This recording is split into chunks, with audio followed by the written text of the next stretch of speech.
네, 그러면은 이어서 바로 패널 토론 진행하도록 하겠습니다. 모두에 소개해드렸던 대로 신여선 선생님, 안상모 교수님, 전봉인 교수님, 또 정현아 수장님 계시고요. 아까 처음에 소개 못 드렸던 서울대학교 건축학과 김광현 교수님 자리해 주셨고요. 네, 그리고 경희대학교 건축학과 김찬종 교수님 자리해 주셨습니다. 네, 그럼 전봉인 교수님 진행으로 토론 진행하도록 하겠습니다. 네, 제가 사회를 맡게 된 서울대학교 전봉인입니다. 앞서서 두 분의 말씀을 잘 들었습니다. 같이 들었으니까 여러분들도 다 아시겠지만, 승 선생님께서는 이번 저희 컴피티션의 주제라고 할 수 있는 윤리의 건축, 기업의 장소 두 가지의 이슈에 대해서 말씀을 해주셨습니다. 그 두 개가 어떻게 연결될까 궁금했었는데 연결이 되더라고요. 그렇게 보시면은 두 개가 연결이 되는구나 이런 새삼 깨달았습니다. 그리고 안상호 선생님께서는 굉장히 큰 스케일에서의 서울의 시작해가지고 마지막으로는 뭐 자료 없다고 그러시더니 생각보다 많은 민사관과 관련된 내용들을 결국은 이제 핵심으로 돌아오면 그거 같습니다. 무엇을 기억할 것인가, 어떻게 기억할 것인가 얘기인데 대답은 지금 주제를 다 주셨거든요. 대답은 주셨습니다. 어떻게 윤리적으로인데, 이학적이고 윤리적으로인데 오늘 말씀을 듣고도 아마 여전히 미진한 부분이 좀 있을 거예요. 워낙 고상한 생각이라고 하는 것은 단번에 알아듣기는 쉽지 않습니다. 제가 즐겨 인용하는 말로 쉽게 설명되는 것은 진리가 아니다 이렇게 말을 하는데 되게 그렇습니다. 왜냐하면 그것이 하나의 거꾸로에 그냥 눈에 보이는 하나의 이야기만 담고 있는 것이 아니라 굉장히 많은 일들을 가는 양껍질 까듯이 새로 나오듯이 그렇게 담고 있는 것이기 때문에 그렇습니다. 그렇기 때문에 우리가 오랜 세대에 걸쳐서 여러 세대에 걸쳐서 오랜 시간 동안 생각할 가치가 있는 것이 아닌가 오히려 그렇게 생각을 합니다. 그 다음에 그럼 무엇을 기억할 것일까에 대해서는 안상모 선생님께서 여러 가지 힌트를 주셨습니다만은 그야말로 힌트일 뿐이고 역시 그 안에서 찾아내는 것 역시 실제로 응모하시는 여러분들의 역할일 것입니다. 오늘 그 토론은 뭐 다른 특별한 의도가 있는 것이 아니라 제일 큰 의도가 여러분들에게 여러분들이 지금 현재 갖고 이미 생각을 시작하셨을 텐데 갖고 있는 고민들을 조금 도와드린달까 또 조금 이런 식으로 생각하는 사람도 있다라고 해서 자극을 조금 주는 이런 의미가 제일 큰 것 같습니다. 그런 차원에서 우리 역시 똑같은 용어를 사용하시는 것은 아니지만 오늘 모신 세 분의 패널들이 다 그 부분에 대해서 비슷한 고민들을 해오셨던 분들입니다. 그래서 그분들의 말씀을 들으시면서 청해서 듣고 또 이 컴피티션을 기획하고 이끌어 나가시는 승 선생님이랑 서로 얘기를 주고받으면서 그렇게 얘기를 끌고 나왔으면 좋겠습니다. 생각해주셔서 시키죠. 그러면 저쪽으로 무엇을 생각하시는 것 같은데도 관계없습니다. 여기 앞자리에 앉는 것도 제가. 그럼 정현아 선생님이 저랑 같이 오셨는데 정현아 선생님이 윤리적이라고 하는 말이 저는 이제 승 선생님 강연 때 여러 번 들었어요. 사실은 지금 아니 오늘의 풀 스토리를 들은 건 아니지만 그 앞부분에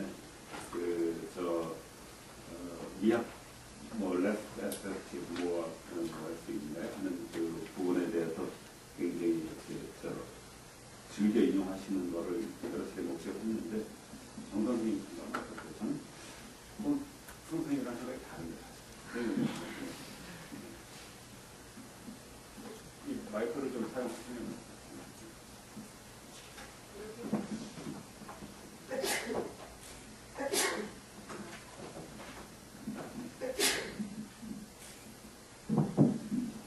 이럴 때는 꼭 강연을 시키시더라고요.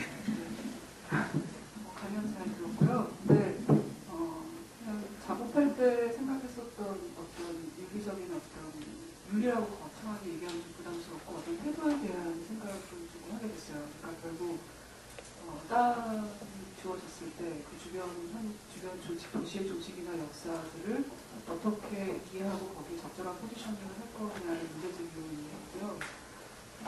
사실 이 땅에 대해서 제가 잘 모르지만 안 선생님의 강의나 이런 걸 통해서 어쨌든 저 지금 아름시기에서 지향하고 있는 것은 그 한옥이나 어떤 전통적인 그 기억들을 어떻게 현대화시킬 거냐의 관점이 있다고 저는 이해하고 있고요. 그래서 그런 점에서 볼 때 인사동이라는 어떤 도시 조직이 변해가고 있는데 그거에 어떠한 포지셔닝을 해볼까 정도로 생각을 시작해보지 않을 수 있지 않을까 생각합니다. 그래서 뭐 네, 일단은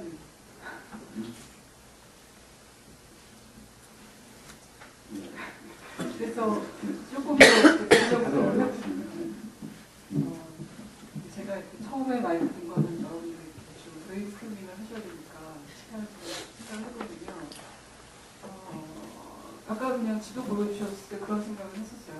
필지들의 사이즈가 너무 많이 차이가 났다고 거기에 이제 어찌됐건 도심에 굉장히 가깝기 때문에 커다란 스케일들이 들어가고 사실 주어진 대상지도 작은 필지는 아니기 때문에 거기에서 이제 두 개의 다른 그 건물들의 조직의 스케일들을 어떻게 극복해내다가 이슈가 될 수 있지 않을까.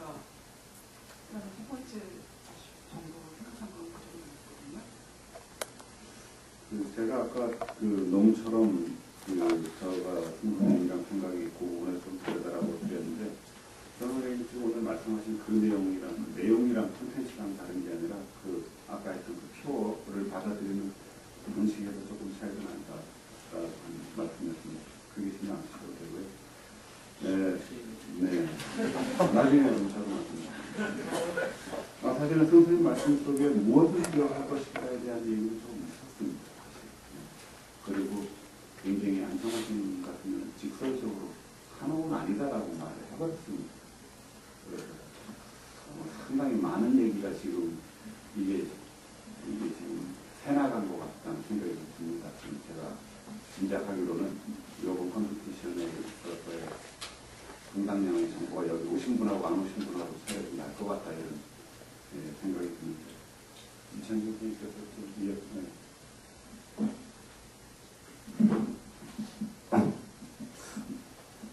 브레인스토밍이 너무 짧아요.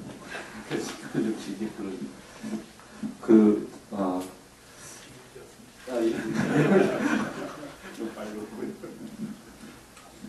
제가 최근에 뭐 여러분들 많이 보셨겠지만은 건축학 개론이라는 근데 이 얘기를 자꾸 공식 서상에서는 자꾸 스포일러라고 오해를 받는데 다들 다 보셨을 거니까 상관없을 것 같아요. 그래서 거기 보면은 그 남자 주인공이 나중에 다 커가지고 그 문을 자기가 청소년 다닐 때 대학생 때 문을 걷어찼던 거기서 문이 삐져나온 걸 보고 이제 그걸 부여잡고 그걸 고치려고 막 하다가 안 되니까 그걸 주저앉아서 우는 장면이 있었는데 제가 그거 보면서 어떤 흔적이라는 거하고 그것이 얼마나 한 개인의 감성적인 기억 속에 묻혀있나라는 걸 보고 굉장히 짠했던 장면 중에 하나였는데 이제 승 선생님이 쓰신 글을 읽으면서 이제 상당히 공감을 하게 되는데 거기서 개인적 감성은 배제돼야 된다. 이제 이런 약간 좀 이제 그랬었거든요. 보편성이 기인한 것에서 이제 기억할 것들에 대한 얘기였는데 제가 이거 보면서 이제 상당히 스스로도 많이 오늘 또 이제 설명하시는 거 들으면서 두 분의 그걸 들으면서는 사실 어떻게 잘못 들으면 굉장히 거대 담론으로 가는 부분들과 아니면 굉장히 이렇게 좀 텐저블한 얘기를 해야 되는 거 이 두 가지 상황에서 우리가 좀 고민을 해야 되는 것 같다는 생각을 먼저 했고요. 그 다음에 사실은 예를 들면 이제 안 선생님이 보여주신 어떤 그것들을 보면서 그게 일종의 데이터잖아요. 데이터인데 이건 제 개인적으로는 그걸 보면서 굉장히 마치 뭐라고 해야 되나 인디애나 존스의 어떤 그런 숨겨진 비밀을 찾는 것 같은 그런 흥분이 막 일어나더라고요. 그러면서 결국은 그 데이터인데 그걸 다루는 사람의 입장이 제가 만약에 이 공모전을 한다면은 제가 그거를 굉장히 그 탐닉하는 개념에서 다루게 될 것 같다는 좀 그 생각을 스스로는 했어요. 그래서 여러분들 아시는 피터 아이젠만이 그 옛날에 어떤 그 작업들을 일종의 수행하면서 그 흔적이라는 트레이스라는 거를 가지고 그 과거의 흔적을 가지고 그 얘기를 풀어가는 것들을 보면은 그게 굉장히 그냥 그 자체가 굉장히 탐미주의적이고 이성적인 것 같지만 사실은 제가 나중에 느끼게 되는 거는 그게 결국 한 개인의 굉장한 취향의 문제인 것처럼 보이게 되는 부분들이 있었거든요. 그래서 그거가 결국은 전통에 대한 얘기를 하지만 결국은 자기가 하고 싶은 얘기를 그 스토리를 통해서 하게 되려는 그 태도들을 되게 많이 보면서 이제 그 부분에 대해서 좀 실망했던 적이 있었습니다. 그래서 이 굉장히 그 중요하고도 의미 있는 이 주제를 가지고 하게 되는데 제 개인적으로는 이거 자체도 이 주제를 가지고서도 또 하나의 어떤 개인의 굉장히 탐미주의적인 성향으로 흐를 수 있는 가능성에 대해서 우리가 어느 정도까지 그거를 자기를 비우고 억제하고 정말 객관적이면서도 치밀하게 접근할 수 있을 것인가는 굉장히 사실 어려운 주제인 것 같아요. 방금 정연아 선생님이 얘기했지만 그 태도의 문제인 것 같거든요. 우리가 건축 설계를 하는데 여기 접근하는 그 태도 자체에 대한 문제를 사실상 우리가 다 이 건축가의 어떤 DNA들이 있단 말이죠. 그래서 미적이라는 거를 참 버린다는 게 본능적으로 어려운 부분이 분명히 있음에도 불구하고 이거를 굉장히 어떤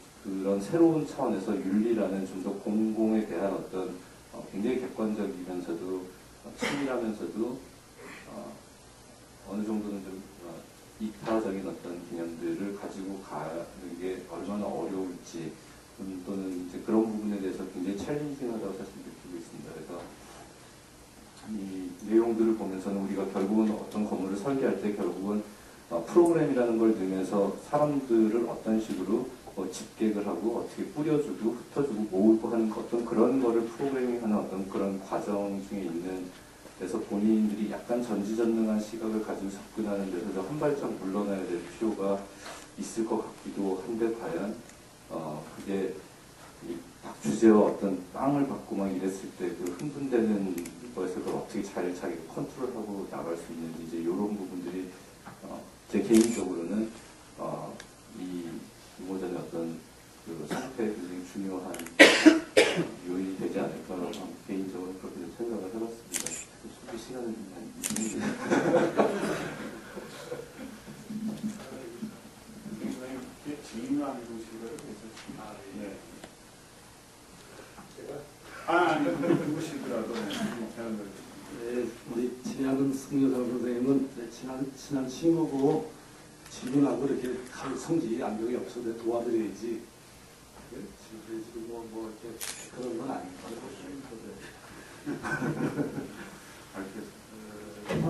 저는 이 주제를 잘 알지 못해요. 그리고 언제 어떤 연구에 의해서 이게 왔는지도 저도 죄송하지만 이 자리에 앉아있는데 잘 알지 못하고 그냥 포스터에 나와 있는 그 단어 자체, 윤리의 건축과 기억의 건축이라고 하는 그 단어만 가지고 올라왔기 때문에 도움이 전혀 안 될 것 같아서 걱정이 오동하는 것 같아요.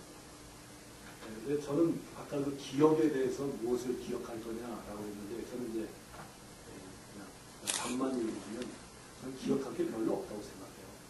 왜냐하면 좀 미안하지만 그런 생각 한번 해본다. 예를 들어서 아까 태화가 있고 무슨 건물이 있다. 그것도 지나간 시대에 있던 건데 그걸 뭐 다시 기억할 일도 없고 내가 살고 있는 내 기억이 아니다. 내 생활과 엄밀해서 관계도 없을 뿐 아니라 내가 유추해서 이렇게 상상해 보는 거지 내가 거기 살았던 적도 없고 나의 생활과 관계도 없는데 내가 어떻게 그걸 기억하냐. 그러니까 건축가가 기억할 수 있는 것은 굉장히 한정되어 있다.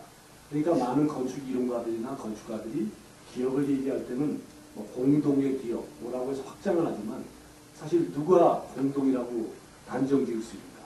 국회에서 결정했는가? 토론에서 확정받았는가? 다 그것도 건축가라고 하는 사람이 몇몇 사람들 모이겠죠. 그거 갖고 열심히 생각을 하는 그런 기억이 있죠. 그런데 예를 들어서 필지를 기억을 한다? 필지는 수시로 변하는 건데 필지에 대한 기억을 하는 거. 왜냐하면 우리는 물리적인 어떤 틀에 대해서 굉장히 열심이고 그것을 근거로 세기 때문에 그 단서를 도시의 길이나 골목이나 필지나 여러 가지 상황에 대해서 한다고는 하지만 그게 불가능한 건 아닌데 그걸 쭉 추론해가지고 나온 결과의 끝이 정말 기억의 건축이라고 말할 수 있을까라고 하는 건 굉장히 참 어려운 것 같아요. 그래서 이제 이것이 어떤 레토릭이 되지 않으면 저기 기억이라고 하는 걸 뭐를 기억해야 되냐고 하는 답변은 저는 이제 뒤에 물어보기 전에 먼저 하게 되면 엄밀한 의미에서는 건축가는 그걸 기억하지 못한다 라는 얘기를 먼저 전제에 깔고 해야 될 것 같아요. 저도 잘 모르겠어요. 그 다음에 이제 윤리의 건축에 관련된 건데 저는 윤리의 건축을 에스테틱이라고 하는 이적인 거에다가 얘기를 하면 할수록 윤리적인 거에 대해서 말할 거리가 줄어들기 때문에 이적인 거에 대해서 말하지 말자는 거죠. 그 얘기를 다 계속 대비를 하게 되면 이 프로젝트를 여러분이 풀어내는데 별로 도움이 안 됐으니까 이거를 출제하신 성 선생님만 그 문제를 던지면 그걸로 끝이더라고요.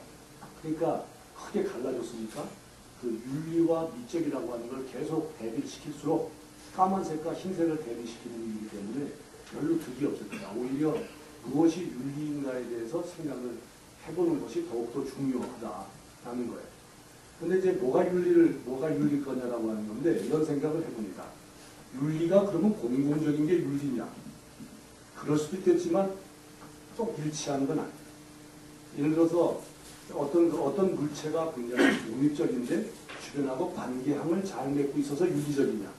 그렇다면 윤리에 대한 건축은 12년 전에 베니스 프리엔날에서 나온 얘기가 아니라 그 이전에 포스트 모더니즘에서 간혹가다가 얘기했던 무슨 컨텍스트를 중요시하자든지 아니면 틴텐까지 걸어 올라갈 수 있을 수도 있어요. 그 근거는. 그러니까 그 근거들 전부 다 윤리라고 얘기해야 되느냐 라고 할 때 윤리는 굉장히 규모가 커지게 되죠. 그러니까 범위를 좁혀야 되는데 점점 이게 확장될수록 설계하는데 별로 그렇게 큰 도움이 될 것 같지 않고 참 이야기가 옆으로 참 번져나가서 불편한 일이 될 것 같으니까 각자 테마를 잡으려면 좁혀야 되기 때문에 윤리라고 하는 거를 좀 좁혀서 생각해보면 어떨까라는 생각을 했어요. 그러니까 공공적인 것도 필요하지만 그것이 일대일 대응하는 것도 아니에요. 어떤 상황이나 어떤 풍경이나 어떤 관계랑이나 이렇게 해서 이제 고립되지 않고 주변과의 관계를 가지고 있는 것을 얘기하면 그것이 꼭 윤리인가 이렇게 얘기하기도 좀 어려울 것 같습니다. 저는 오히려 요새 즐겨 쓰는 말이 무슨 컨텍스트라든가 이런 것들은 이제 많이 쓰이던 말이고 뭐 상황이라는 말이 있는데 오히려 더 사람의 신체하고 적극적인 반응을 가지려면 그런 말을 쓰는 것보다 차라리 공기라는 말을 쓰는 게 더 좋겠다라는 생각을 가지고 있어요. 예를 들면 애트모스피어라고 하는 말인데 그 분위기 그러니까 야 분위기 참 좋다 뭐 이거하고 설계하고 별로 도움이 안 되니까 사전을 찾아보니까 공기라는 말이 있다. 그러니까 그 우리나라 지하철을 타게 되는 냄새하고 일본 동경에 들어가면 지하철 냄새가 확실히 사람 냄새가 다르거든요. 이제 화장품 냄새도 다르고 확실히 달라요. 그리고 그런 것들로 이루어지는 조금 더 섬세하고 육감적이고 신체로 파악할 수 있는 그런 걸로 파악하면 어떨까 이런 생각을 하게 되는 대목도 있습니다. 근데 이제 조금 이상한 얘기를 한 2, 3분 더 해볼게요. 저기 이제 하이데커가 바우엘 보렌 덴켄이라고 하는 글을 썼다고 하는 거 잘 아실 거예요. 영어로 얘기하면 빌딩, 드웰링, 띵킹 이런 말하면 아주 쉬운데 짓기, 거주하기, 생각하기 이 세 개가 이게 서로 떨어진 것이 아니라 하나라는 거죠. 그래서 굉장히 이제 건축을 해나가는 사람한테나 좋은 텍스트가 되고 반갑습니다. 함께 이제 이거를 같이 이렇게 엮어서 생각해 보는 게 좋겠다 생각했는데 문제는 이런 것 같아요. 짓는 사람과 거주하는 사람이 옛날에는 일치했어요. 그래서 불안한 게 없었어요. 자기 집 자기 가졌어요. 그래서 오랜 버레귤러한 건축들이 보고 아름답다 그러면 유명한 건축가가 지은 게 아닌데도 왠지 일치되어 있었기 때문에 그 가치가 사는 사람과 일치가. 근데 최근에 이제 와서 보면 건축하는 사람이 지어주고 사는 사람이 와서 두 개는 합치될 리가 없어요. 예를 들면 홈리스라든가 싸구려 집을 짓는다든지 저 강원도 동해산골에 어딘가에서 내 집을 내가 질 수밖에 없다면 하이데거의 말이 맞을 거예요. 바우엔 보넨 덴켈이 일치할 수 있어요. 그런데 건축가가 개입되면 바우엔 보넨 덴켈이 일치하기가 어려워요. 그러니까 꼭 아파트에 사는 집에 내가 들어가 산다는 거죠. 그런데 정말 집이라고 합니다. 건축이라고 하는 게 건축가만 지어주는 것이 건축입니다. 사는 사람은 그럼 뭔가 이런 생각이에요. 건축이라고 하는 것은 건축가만 다루는 게 아니라 여러 가지 이제 5월 5일 날 어린이날 때 가서 건축이 왜 중요한가에 대해서 얘기한 적이 있어요. 걔들한테는 건축가나 시공의 사람 말을 쓰지 않았어요. 이렇게 썼어요.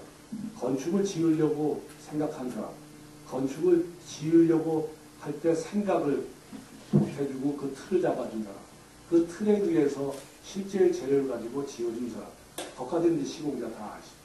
그 다음에 이제 건축을 갖고 이용하는 사람, 건축 안에 들어가 사는 사람, 건축에 새든 사람, 건축을 옆에 통과하는 사람, 그리고 어느 날 한 세대 후에 그것을 사용하게 될 미래의 한 세대 뒤의 사람들, 건축이 부서지면 그 부서진 거를 다시 재생해서 쓰는 사람, 건축을 보존하고 유지 관리하자고 주장하는 사람, 이 모든 사람이 건축에 관한 거지 건축가가 그 모든 일 중에 모든 일을 다 하는 건 아니다.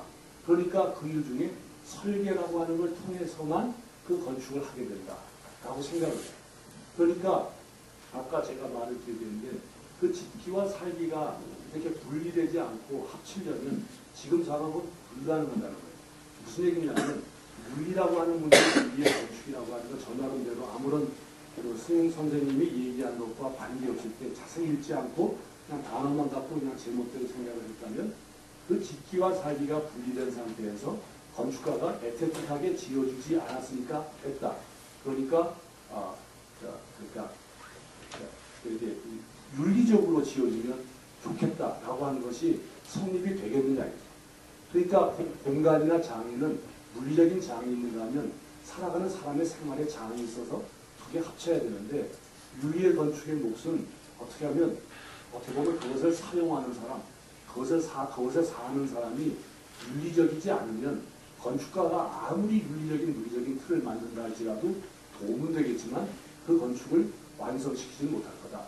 따라서 윤리의 건축이라는 말을 쓴다면 건축가의 몫보다는 오히려 사는 사람, 생활하는 사람도 건축을 하니까 그 사람이 오히려 그 문제의 의식을 갖고 풀어줘야만이 두 개가 갭이 합쳐지지 않을까. 그런데 우리 건축가는 살아가는 사람의 몫까지 다 할 수 있다고 생각합니다. 예를 들어서 저는 요새 10년 전까지만 해도 건축에 대해서 사부화 주택도 얘기하고 이스반델의 바르셀로나 파빌리온도 얘기하고 뭐 여러 가지를 이렇게 아는 대로 열심히 얘기했던 사람이었어요. 근데 최근에 의문이 하나 생겼어요. 왜냐하면 내가 얘기하는 사부화나 무슨 비스반델의 무슨 투겐다트나 또 아까 팔라디오의 얘기도 있을 수 있고 뭐 여러 가지 얘기들이 쭉 있는데 우리는 그 주택에 대해서 사는 사람의 얘기를 일치하지 못한다는 거예요. 그냥 그것이 만들어진 물리적인 틀에 대해서만 설명하고 있다. 그리고 그것이 중심으로 구성되어 있다. 기둥이 반복되어 있다. 뭐가 크다라고 하는 얘기를 가지고 그 거장의 주택을 설명을 하는데 과연 그 거장의 주택들이 생활하는 아파트, 웰링이라고 하는 측면에서 그거를 합치되고서 하지 못하는 이유가 뭔가. 그런 데에 대한 딜레마 같은 게 있는 것 같아요.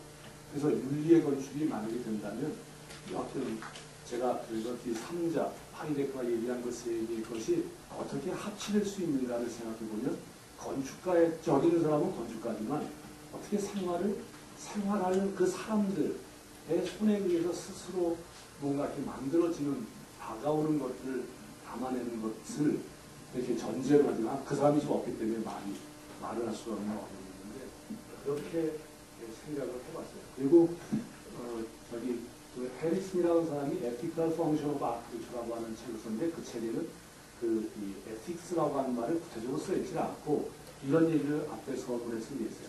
우리가 펩스너라고 하는 사람이 썼을 때 그 링컨 카테드랄은 아키텍처고 바이사이클 쉐드 그러니까 자전거 보관소는 빌딩이라고 펩스너가 쓴 적이 있다.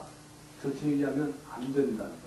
그래서 링컨 카테드랄을 아키텍처라고 그러고 거기에 스피리트가 있다든지 아니면 위적인 어떤 작용이 있다고 얘기한다면 결코 그리고 그 건물을 빌딩이라고 하는 걸 배제를 하는 순간에 우리는 윤리라고 하는 말을 할 수가 없다라고 했거든요.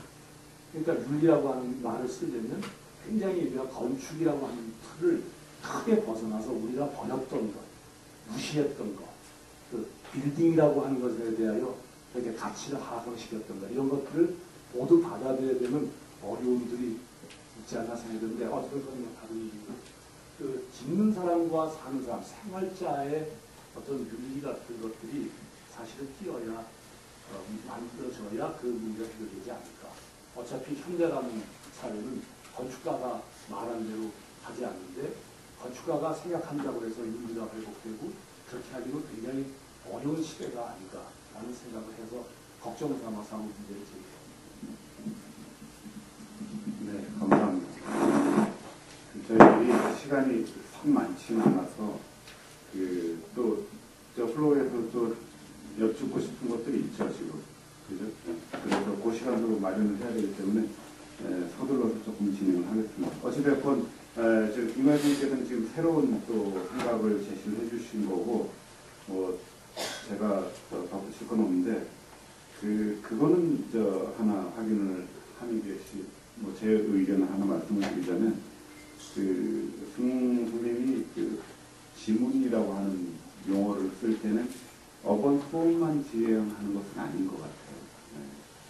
그거가 아니기 때문에 좀 다른 말을 만들어 쓴 것 같고, 따라서 지금 우리가 사실은 안성호 선생님 발표에서 많은 부분들이 이제 어벙폼도 있었지만 어벙폼만 있었던 게 아니라 지금은 사라져 버렸지만 이 물건들도 있었고 또 어떻게 보면은 김관식이 표현하신 대로 공기에 해당하는 것들도 있었고 그렇습니다. 그렇기 때문에 기업의 대상이 되는 것은 어떻게 보면 이제 폭로를 수도 있어요. 그러니까 그런 것들을 좀 염두에 두시고 또 여기에서 지금 문제를 그렇게 문제를 처음에 윤리의 건축과 기업의 장소로 하셨다 그래서 이거 여러분들 뭐 다 아시다시피 이게 수학적 질문하고는 같지 않아요. 그죠? 같지 않고 오히려 약간 철학적 질문이에요. 지금 철학 문제라고 생각하시면 되는 거예요. 오히려 문제 제기를 하신 것이고 그 문제 제기에 대해서 어느 정도 여러분들의 생각을 논리적으로 추론해서 형태화해내는지 아까 김찬중 선생님 말씀하신 것처럼 오히려 이 머릿속에 복잡한 이 담론들을 구체적인 작업서에 어떻게 연결하는지 그 프로세스가 좀 굉장히 요구되는 숙제인 것 같아요. 그런 부분들을 집중을 해야 될 것 같고. 정현아 선생님 아까 좀 이전하셨죠? 너무 초반에 말씀드려요. 네. 지금 말씀하신 꼭 기억해야 되는 것이 물리적인 것만은 아니라는 말씀에서 조금 말을 좀 이어보면 여기 지금 저는 아무래도 좀 이렇게 상대적으로 어렵고 젊고 이렇게 작업을 하다 보니까 이걸 어떻게 접근해서 자꾸 제가 이렇게 문제를 푸는 사람의 입장에 생각을 하게 되는데 그랬을 때 이거 무엇을 그러니까 어디까지를 기억해내고 무엇을 이제 주제로 삼을 것이냐에서 잠깐 아까 말씀해 생각한 거는 이제 프로그램으로 주어진 것들에 대한 교정이 조금 필요할 것 같다는 생각도 들었어요. 물리적인 것을 넘어섰을 때 그게 이제 지금 주어진 걸로는 전통 문화 복합시설이라고 되어 있는데 아까 여러 슬라이드나 뭐 시간들에서 느껴졌던 것처럼 이게 문화시설이라고 하는 것이 그 땅에 적합한 것이냐, 그 문화시설을 무엇으로 규정할 것이냐, 그리고 그게 이제 어떤 밀도로 들어갈 것이냐 그런 문제들에 대해서 조금 생각을 출발을 할 수 있지 않을까 그런 생각을 했어요. 왜냐하면 이제 문화시설이라고 했을 때 그것이 주는 약간의 저한테는 약간의 헐렁함과 리얼리티에 없음이 좀 있거든요. 그게 이제 처음에 인사동이 가졌던 어떤 일원도 있고 기생집도 있고 그렇지만 공통품 가게로 이어지면서 삶의 기억들이 녹아 있었는데 거기에 이제 지금 주차장이 돼버린 땅에 같이 있을지 없을지 모르는 한옥과 어떤 관계를 맺으면서 문화시설을 넣을 것이냐에서 여러분이 그거를 조금 방향을 잡을 수 있지 않을까 생각을 해봅니다. 그래서 약간의 저는 밀도 문제가 그냥 개인적으로는 그게 약간 예민하게 건드려져야 선생님, 선생님께 하나 간단한 질문 드리고 싶은데, 왜 조계사 쪽 얘기는 전혀 안 하셨습니까? 사실 현장은 가보면 생각보다 조계사의 영향을 많이 받고 있죠. 그래? 가보신 분들 알겠지만 어떤 때는 인사동거리보다는 여기 조계사 건가? 이런 생각이 들 정도 들기도 해요. 저는 사실은 그 안국동비를 넘었고 저는 이제 공간적으로 이 인사동의 영역이 아니었다라고 생각을 해서 저는 강남의 종로 네거리 단구 로타리가 그 영역에 좀 다르다라고 생각을 했었고 저는 사실 거기서 조계사 뒷편에서 오랫동안 생활했던 사람이에요. 무슨 얘기냐면 제가 대림산업이라는 회사를 한 6년 다녔었거든요. 그래서 제가 생각한 조계사는 대림산업 수성구같이 종로구청과 함께 연상되는 그 공간 영역이었고 저한테는 인사동과 함께하는 영역을 이해하는 생각이 저한테 많지 않아서 저는 거기에 제 경험도 굉장히 다분히 들어가 있는 것 같아요. 그럼 무의식적으로 조계사는 이쪽 공간이라고 생각했던 것 같습니다. 아마 가보신 분은 아마 가치들 조금 고려하시는 게 좋겠다 이런 생각이 들어서 그냥 시간이 정말 얼마 안 남아서 한 2분 정도 질문을 플로어에서 받도록 할게요. 이렇게 돌려보내면 되게 괜히 왔다 이러실 분이 있을 것 같아서 이렇게 딱 만날 수 있는 자리가 많지 않으니까 선생님께 질문 하고 싶은 거 있으면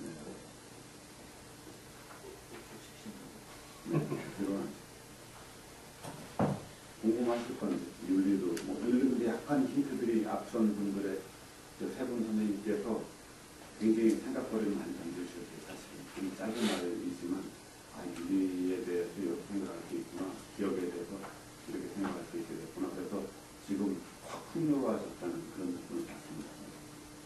질문 없으세요? 없으시면 선생님께서 조금 보완.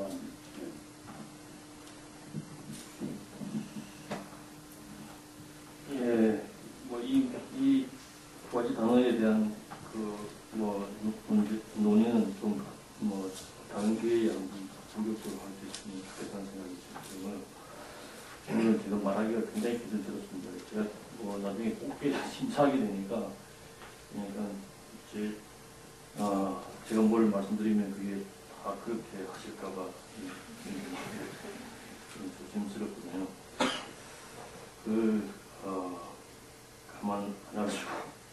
감안하면서 이야기를 갖다가 하는 게 굉장히 힘든데, 하나는 그렇습니다. 미학 윤리, 아까 이제 베니스에서 만든 이 포스트가 사실 데이비드 하비가 그전에 주장하는 말이거든요. 도시에서는 미학보다 이제는 미학의 시대에서 윤리의 시대로, 이제는 이미지보다는 나라티브의 시대로, 이제는 이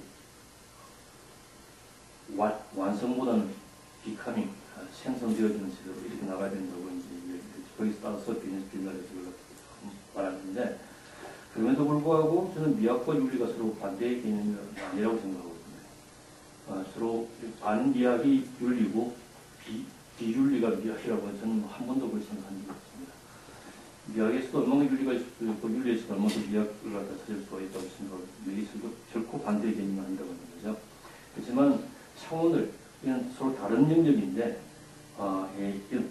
근데 밥이냐, 짜장면이냐, 국수냐, 이런 건데, 어떻게 해서 이걸 갖다가 이제 방향을 탈 것이냐, 이런 문제라고 생각하고요. 큰 문제가 윤리에 관한, 그렇다면 윤리에 관한 문제인데, 그 전에 이제 김광 교수님께서 굉장히 근사한 얘기를 갖다가 해주셨어요. 그 중에서 이야기를 갖다가 그 얘기를 받아서 얘기를 갖다 보면은 하이데거가 이야기한 짓기 살기 생각하기 중에서, 그러니까 짓는 것과 사는 것이 이제 서로 이제 다르다고 하는 거예요. 그러니까 이것 때문에 이 문제가 이제 생길 수가 있다고 합니다. 그러니까 옛날에는 특히 모더니스트들이 생각했던 것은 환경적정론에 의해서 건축가가 이렇게 살아라 하면은 그렇게 살면은 행복해진다, 이렇게 하는 허위 사실을 유포를 갖다 많이 했거든요. 근데 그렇게 살아본 적 이렇게 행복해지지가 않았다는 얘기죠. 건축가가 전지전능한 것처럼 행세하는 시대가 있었습니다. 그게 아니라고 하는 거죠. 그래서 아까 제가 이제 설명드릴 때 그렇게 모든 것을 결정할 수가 없다. 아스토프린이라고 하는 이미 허구다.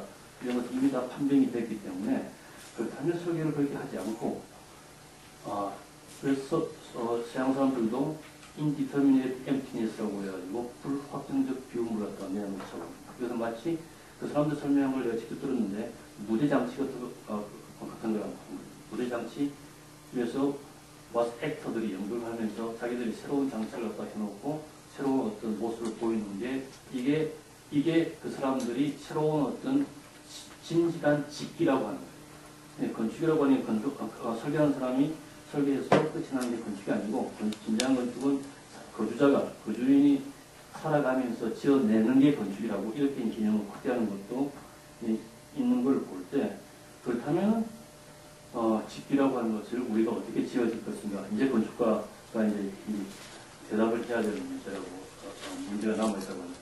그렇다고 해서 그냥 빈 공간만 만들어 놓으면 될까? 그건 결코 아니죠. 엄청나게 많은 이게 경우의 수를 갖다 생각하고 마치 민현 선생님 말을 빌리면 바닥판 밑에 컴퓨터 칩이 깔린 것처럼 엄청나게 많은 회로가 숨겨져 있지만은 그 가지고는 이렇게 비어져 있어서 그 회로의 한 부분을 사용해서 이렇게 사용할 수도 있고 저렇게 사용할 수도 있고 이런 유의 설계가 이게 비움이 아닌가 이렇게 민현 선생님 설계를 갖다가 생각을 하셨는데 아무튼 어떤 거든 엄청나게 많은 걸 갖다가 해를 만들어 놓지만 그것을 다 감추고 그냥 거기다 의지에 맡기자고 하는 게 그렇다면 이 하이데크 말이 아직도 유효하다고 저는 생각하고 있다고 합니다. 최근에 베니스 비엔날레 올해 베니스 비엔날레가 다시 열리는데 데이브 치프필드라고 하는 이 아주 좋은 건축가가 이 커미셔너를 맡아서 내건 단어가 커먼 그라운드입니다. 저도 초대를 받아서 주재전에 이제 나가게 됐는데 커먼 그라운드를 우리가 어떻게 해석해야 될까? 제가 어떻게 해석해야 될까? 이제 고민이 있었죠. 그래서 커먼 그라운드라고 하는 게 뭔가 이게 공공성에 관한 문제 백분이 생각을 했는데 마침 이 사람이 서울에 왔어요. 만나서 얘기해보니까 뭐 전혀 그게 아닌 겁니다. 그러니까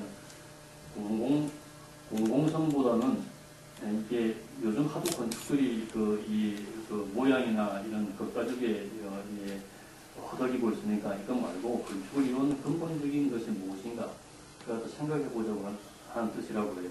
그래서 정말 근사한 주제라고 저는 생각했습니다. 그러니까 어떻게 생각하면 우리가 건축을 하는 그런 어떤 기본적인 바탕이 무엇일까 이런 문제가 각자의 개인에게 다 해답이 있겠지만은 이번에는 제가 제시한 두 가지 키워드에서 생각을 해보시면 어떨까 하는 문제였습니다. 그중에 기억이라는 문제는 이게 안창모 선생님이 오늘 여러 가지 자료를 갖다 제시를 갖다 하셨는데 그 땅에 관한 걸 갖다 직접적인 제시는 안 했지만은 그렇게 찾아보고 찾기가 힘들더라도 우선 지금 살고 있는 땅의 형식도 있다고 합니다. 그러니까 지금의 전혀 벽지가 땅이라고 하면 벽지 땅이 있을 수가 없으니까 최소한 적어도 지금 현재 그 땅이 어떻게 사용되고 있는가 여기에 대한 기억이라도 있을 수가 있다고 합니다. 그냥 그걸 전혀 없이 그냥 사막에 있는 두바이나 이런 데 짓는 그런 집처럼 그 땅을 생각할 건 아니라고 합니다.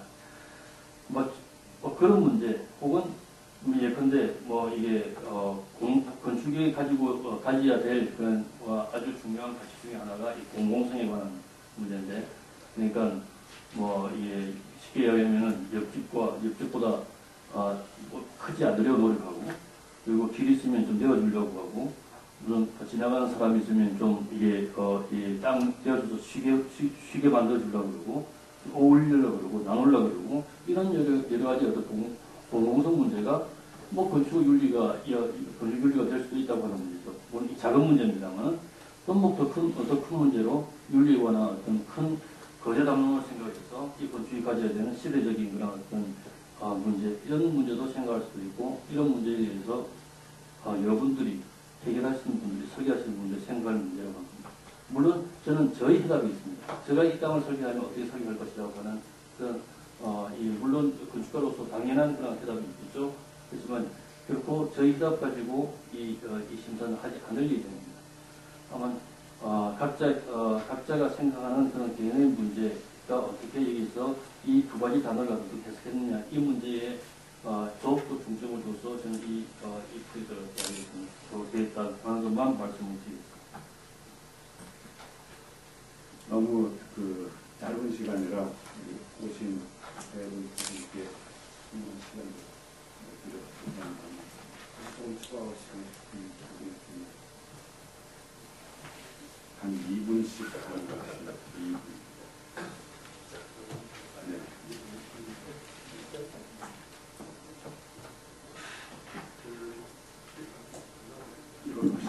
윤리의 건축이라고 하는 것은 저는 그렇게 생각해요. 아까 데이비드 하비가 become, being 이런 얘기한 것 있잖아요. 그거는 작가 중심으로 가지 말라는 거예요. 그러니까 예를 들면 텍스트 이론이라고 하는 그 얘기들도 사실 알고 보면 뭐 말이 텍스트 이론하니까 뭐 됐다 어려운 것처럼 보이지만 지금 뭐 사람이니까 사람 머리에서 생각했으니까 별거 아닌 건데 괜히 얽혀서 얘기하는 거니까 쉽게 생각하면 이런 것 같아요. 저자 입장에서 생각하는 게 아니라 독자 입장에서 생각해봐라. 네가 아무리 써봐야 읽는 사람이 이 말 그대로 알아듣지 못합니다. 항상 그 차이가 있다. 100% 알았으니까 읽는 사람이 보면 아 내가 무식해서 그랬나 보다. 내가 글을 못 읽어서 그랬나 보다. 아무리 뭐라도 그 차이가 있다. 그 차이가 불확정하다 그 말이에요. 차이가.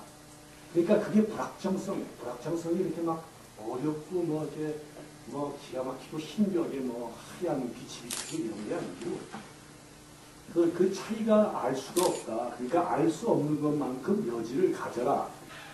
그러니까 아까 에스테틱이냐 에틱스냐라고 하는 그 말로 미학적인 거는 사실은 작가가 100% 만들어낸 거예요. 그러니까 내가 이렇게 만들면 네가 다가와라. 그런데 이게 에틱스, 이게 윤리적이라고 얘기했으면 사용자, 말을 바꾸면 전 사용자라 생각해요. 사는 사람과 그 사람이 만들어가는 것, 거기에 좀 귀를 기울 줄 알고 힘 빼고 이 생각 좀 줄이고 그 벽이니 뭐 이런 물리적인 장치 갖고 건축을 한다는 생각을 조금 80%로 줄여봐라. 그리고 그 사람들이 나머지 20, 30 더 이상을 챌 수 있는 여지를 많이 만들어 내라. 그러면 그들이 알아서 뭘 할 것이다. 근데 그게 유도하는 게 있죠. 무조건 그걸 선거는 이야기하고 뭐 아무렇게 하는 게 아니라 그런 가이드라인을 통째로 배치시키는 것. 이런 것들이 아까 비커밍이 아닐까라는 생각을 하고 그다음에 사는 사람, 거주자 이런 쪽을 어떻게 할까? 말하면 독자죠. 그런 쪽의 생각을 더 하도록 힘 빼기. 너무 이렇게 막 건축 만든다고 정신이 우리 얘기하면서 이렇게 막 힘주지 말고 그걸 해봐야 들어준 사람 아무도 작가가 없어지는 사람이니까 빨리 윤리라고 하는 그런 문제에 들어서야 건축이 살 길이 있다. 뭐 특별히 내가 테마를 해가지고 윤리적으로 해주니까 한번 그렇게 생각해보자가 아니라 그렇게 안 하면 건축이 자꾸만 줄어든다. 느리려면 그쪽으로 빨리 생각 바꾸자라고 하는 거를 저는 조금 더 폭넓게 이렇게 얘기하고 싶어요. 출제자가 그게 의견이 맞는지 안 맞는지는 잘 모르겠지만. 예, 저도 지금 김광현 교수님이 말씀하신 거랑 같은 맥락인데, 저희가 어떤 설계를 할 때 건축가들이, 야, 이번에 그럼 이걸 하는데 얼마나 이 사람들 한번 좀 행복하게 만들어줄까, 뭐 이렇게 시작하는 경우가 사실 별로 없단 말이죠. 그러니까 자기가 뭐를 만들 건가에 대한 생각을 하면서 이제 사실은 그 사용자, 그 다음에 이제 뭐 사회하고의 관계성 이런 모든 것들이 사실 일순간에 이제 무시되는 그런 방향으로 이제 진행이 되게 되는데 그 힙백이라는 표현이 정확히 저도 굉장히 공감하고 있는 부분이고 저도 less aesthetics, more ethics를 그렇게 받아들였거든요. 그러니까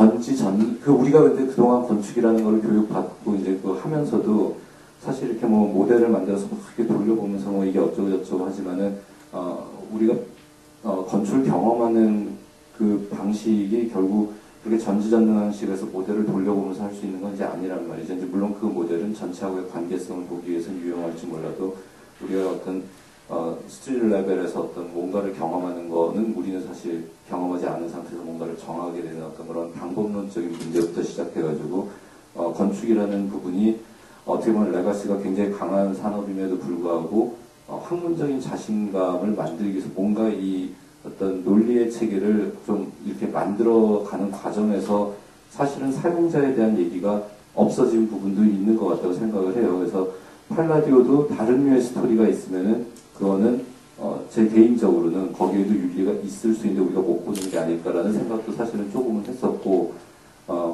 그래서 결국은 이 부분의 문제는 제 개인적으로는 만약에 이 설계를 이제 한다라고 할 때 정말 다른 관점에서 본인을 한번 이렇게 본인을 포함해서 그 방법론적인 데 대해서 보는 시각부터 시작해서 그거를 지금까지의 과정하고는 다른 방향으로 보면 뭔가 좋은 게 나오지 않을까라고 개인적으로 이제 생각을 해보고 있습니다. 이렇게 뭐 말씀을 많이 하셔서 겹치는 부분은 생각하기도 하고요. 근데 그냥 그런 생각을 했어요. 너무 주제가 무거워서 작업을 한 발짝을 떼기가 굉장히 어려울 수도 있을 것 같은데요. 결국은 이게 굉장히 수동적인 이렇게 도덕적인 무게감은 있지만 그래서 수동적인 해법을 기대하는 건 아닐 것 같다고 생각합니다. 그러니까 여러분들은 이제 어쨌든 건축가이기 때문에 자세를 낮추더라도 여러분만의 전략으로 이걸 좀 접근을 해야 되지 않을까. 그래서 너무 무겁지 않게 왜냐하면 과거로의 회귀는 아닐 것 같고요. 제가 그냥 생각할 때. 그리고 이게 심각하게 뭔가를 이렇게 하려다가 아무것도 못하는 것도 기대하는 것도 아닐 것 같거든요. 그래서 낮은 자세지만 분명하게 건축가가 컨트롤해야 되는 부분도 물론 있을 것 같고요. 거기서 여러분이 어떤 포지셔닝을 취하느냐가 기대되고 저도 궁금합니다. 네. 네, 감사합니다. 역시 정연학 선생님이 얼마나 친절한 선생님인지를 제가 새삼 깨닫습니다. 저 같으면 정연학 선생님 시키는 대로 하겠습니다. 그래서 이 정연학 선생님 말씀하신 것처럼 이 주제 자체는 굉장히 철학적이고 큰 부분으로 나왔지만 결국 여러분들이 해야 되는 작업들이잖아요. 이 심사위원들이 말씀하시는 것들이 여기 패널 오신 분들이 계속 강조하시는 거가 공통되게 그런 부분들이었습니다. 그래서 그거 고민한다고 시작 늦게 하지 말고 시작하시면서 그것은 말하자면 바탕에 깔고 있는 배경음악이 될 것이고 여러분들이 갈 곳을 몰라서 헤맬 때 이렇게 쳐다봐야 되는 방향이 될 거라고 생각하시면 될 겁니다. 그렇게 방향으로 잡고 진행해 나가시면 될 것 같습니다. 뭐 어떻게 되었을지 모르겠습니다만 앞에 두 분 당연히 있었고 또 약간의 저희들이 보완 설명을 해서 이 자리를 마치도록 하겠습니다. 감사합니다. 오늘 아마 그 세미나 내용은 여러분들이 고민하실 부분에 대해서 많이 알려주신 것 같고요. 구체적으로 공모전에 대한 질의는 아마 이달 말부터 진행될 2차 질의응답을 통해서 파악을 하셔야 될 것 같습니다. 더 많은 고민하고 좋은 아이디어들 많이 기대하고 있습니다. 오늘 선생님들께 다시 한 번만